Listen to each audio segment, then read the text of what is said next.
Ceux qui ne se sont pas humiliés devant Dieu en reconnaissant leurs péchés n'ont pas encore rempli la première condition de la réconciliation. Si nous n'avons pas éprouvé cette tristesse dont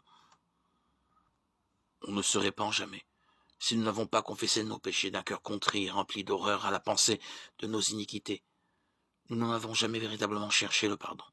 Et si nous ne l'avons jamais fait, nous ne pouvons pas avoir trouvé la paix de Dieu. L'unique raison pour laquelle nous n'avons pas le pardon de nos péchés passés, c'est que nous ne voulons pas nous humilier et nous conformer aux conditions de la parole de vérité.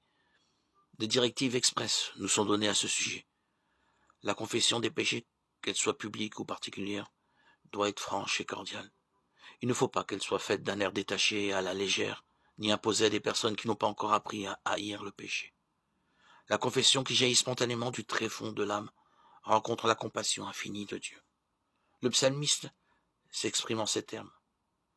L'Éternel est près de ceux qui ont le cœur brisé, et il sauve ceux qui ont l'esprit dans l'abattement. Psaume 34, 19.